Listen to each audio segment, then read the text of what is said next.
Jacó é o representante de todos nós, que precisamos de Deus e dos seus anjos.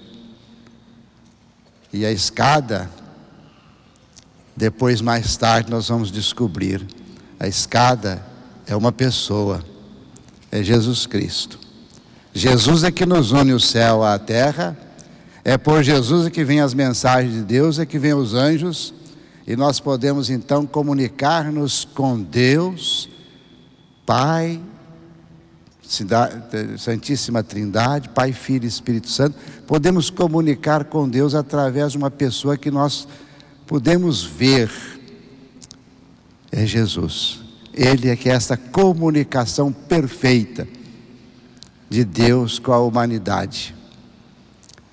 E por isso nós podemos ver em Jesus, se temos fé, podemos ver nele a proteção para a nossa vida, podemos ver nele a confirmação da nossa vocação, da nossa missão, podemos ver nele a força para tudo aquilo que nós quisermos fazer em favor de Deus, em favor do próximo, em favor do povo.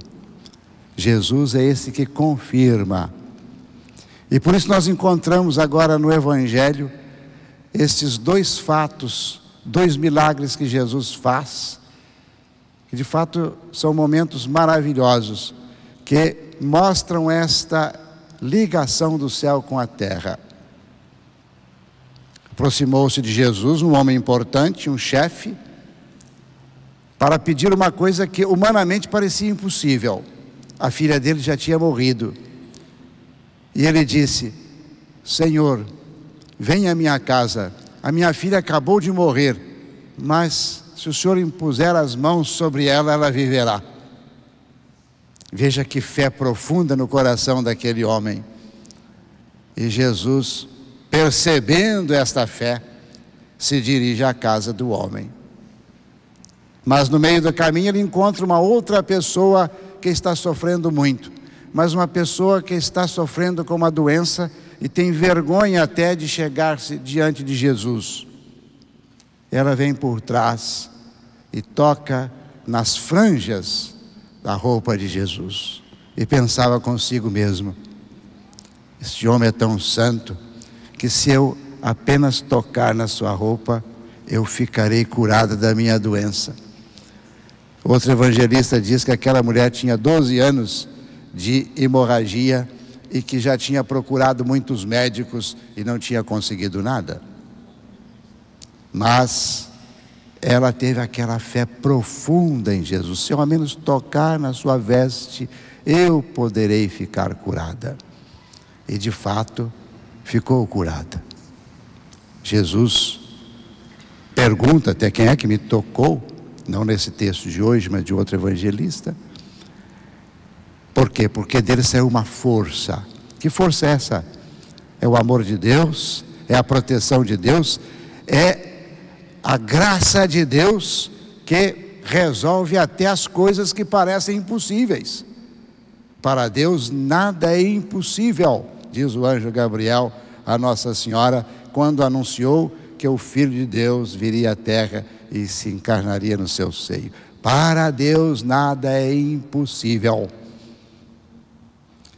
Impossível, meus irmãos, é uma palavra que não está no dicionário de Deus e não está no dicionário de quem crê em Deus. A palavra impossível não existe, porque para Deus tudo é possível. E aqui nós distinguimos, meus irmãos, alguns pontos importantes.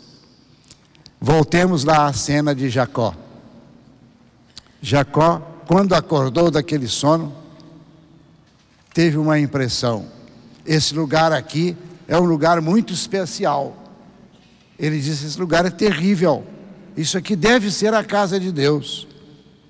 E ele então mudou o nome daquele lugar e começou a chamar aquele lugar de Betel. Betel significa palavra de Deus, lugar, casa de Deus, desculpe, casa de Deus. Bet é casa, El é Deus. Como tem Betlehem, Bet, casa, Betlehem, casa do pão. Aqui Betel casa de Deus. O lugar que nós nos encontramos com Deus é a casa de Deus. E nós podemos viver na intimidade com Deus, se nós fazemos da nossa comunidade, da nossa família, da nossa vida, uma casa de Deus. Depois Jacó levanta uma pedra, aquela pedra que era o seu travesseiro. Ele imaginou, essa pedra tem que ser sagrada. Eu estava com a minha cabeça sobre ela quando vi esse sonho maravilhoso dessa escada que liga o céu e a terra, e os anjos sobem e descem. Por isso essa pedra será sagrada. E derramou sobre ela o óleo, e ela ficou ali como marco sagrado, como se fosse os pés de um altar. A maravilha da alma que crê em Deus. Até uma pedra se torna agora algo sagrado, porque me lembra a Deus. Depois vamos para o Evangelho. Duas coisas a gente tem que descobrir nesse Evangelho, meus irmãos. A fé, o valor da fé. A fé muda tudo. A fé modifica tudo. Quem não tem fé vê as coisas de uma maneira. Quem tem fé tem uma luz que ilumina as suas ações, ilumina as suas intenções, ilumina a sua vida e até a sua morte. Para quem não tem fé, a vida é uma coisa. Para quem tem fé, a vida é outra coisa. Para quem não tem fé, a morte é uma coisa. Para quem tem fé, a morte é outra coisa. Para quem não tem fé, fazer uma obra boa até é uma coisa. Mas para quem tem fé, essa obra boa se torna muito melhor, porque ela é de Deus e ela leva a Deus. A fé modifica tudo, não é? Jesus, quando curava os doentes, ele dizia às vezes, muitas vezes, a tua fé te salvou. A tua fé te salvou. A fé modifica. Aquela mulher pecadora que veio lavar os seus pés, estava pensando que já estava condenada, mas tinha alguma esperança em Jesus. E Jesus diz, a tua fé te salvou. Aquela cananeia que veio conversar com Jesus, pediram um milagre, Jesus diz, não é bom tirar o pão da mesa dos filhos para dar para os cachorrinhos? E ela diz, Senhor, mas os cachorrinhos também comem das migalhas que caem da mesa do seu Senhor. E Jesus diz, em Israel não encontrei tanta fé. A fé, a humildade, a confiança na misericórdia, tudo está ligado uma coisa com a outra. A fé muda tudo. A fé nos leva a ser humildes, a fé nos leva a ser corajosos nas obras de Deus, a fé modifica tudo, ilumina a nossa vida. É a fé daquele chefe que pediu um milagre de Jesus, que ele podia imaginar impossível, uma menina que já está morta voltar a viver, e Jesus a ressuscita. Aquela mulher que não tinha mais esperança nas coisas humanas e é curada agora da sua doença. Por que ela quis tocar no hábito de Jesus? Fé. A fé modifica tudo e modificou a sua própria vida. Então uma fé firme, meus irmãos, é aquilo que modifica a nossa vida. Aquilo que pode parecer completamente impossível, pela fé se torna possível, porque a fé nos liga a Deus, nos faz irmãos de Jesus, integrados na vida de Jesus, que é esta verdadeira escada que liga o homem ao Pai, que liga o céu à terra. Última coisa, Jesus ressuscita uma menina. A doutrina da ressurreição é de Cristo.